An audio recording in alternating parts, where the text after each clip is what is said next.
I trusted him for 9 years, and I trusted her even more. He was my husband. She was my best friend, and I never imagined they would destroy me together. But what hurt the most wasn't just the betrayal. It was how easily they replaced me. And 3 years later, when everything had changed, he came back, begging. My name is Anya, and 3 years ago, I thought I had a perfect life. I was married to Ryan, my college sweetheart, the man I believed I would grow old with. We built everything together from nothing. Small apartment, tight budgets, late-night dreams about a better future. He used to hold my hand and say, "We're a team, no matter what happens." And I believed him, with my whole heart. And then there was Lisa, my best friend since high school. She knew all my secrets, my fears, my dreams. She was there when Ryan proposed. She helped me pick my wedding dress. She stood beside me on my wedding day, smiling like family. I trusted her like a sister. Actually, I trusted her more than a sister. Looking back now, I realized something chilling. The two people I trusted the most were the only ones capable of hurting me this deeply. At first, everything felt normal. We would hang out together, laugh, share dinners,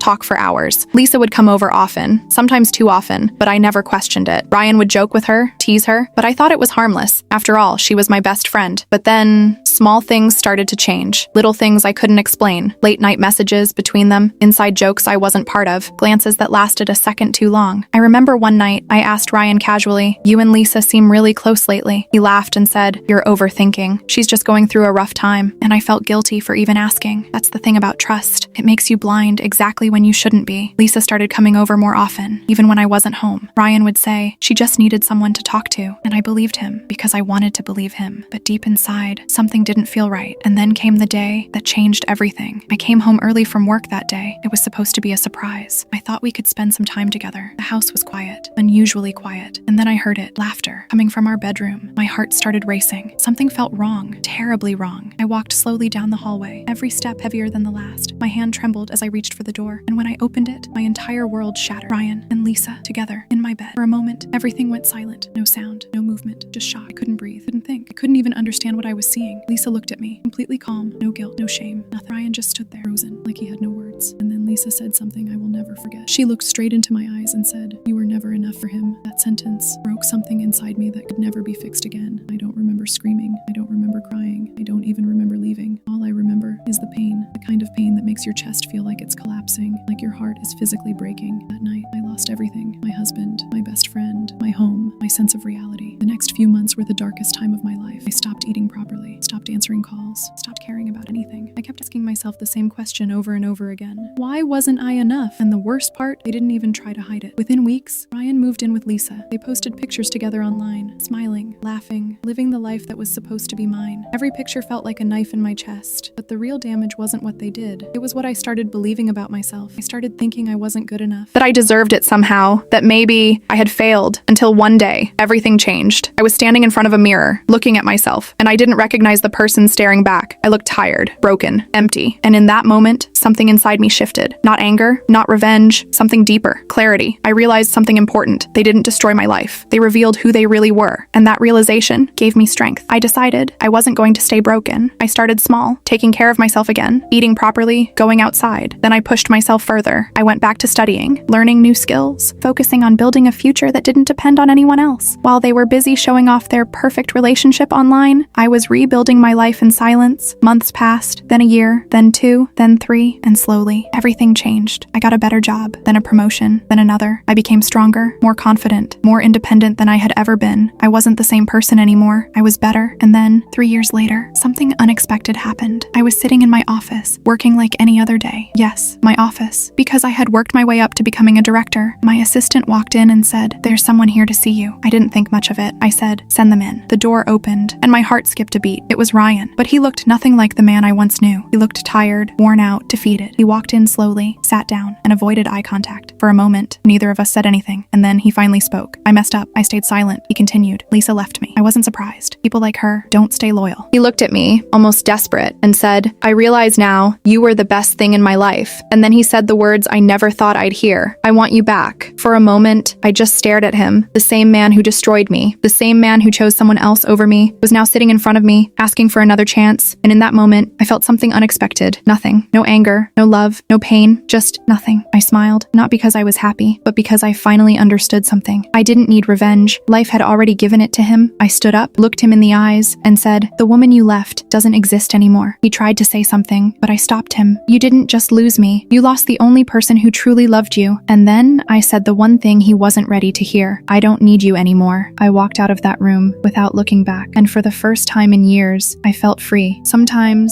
the best revenge isn't hurting the people who hurt you. It's becoming someone they can never have again.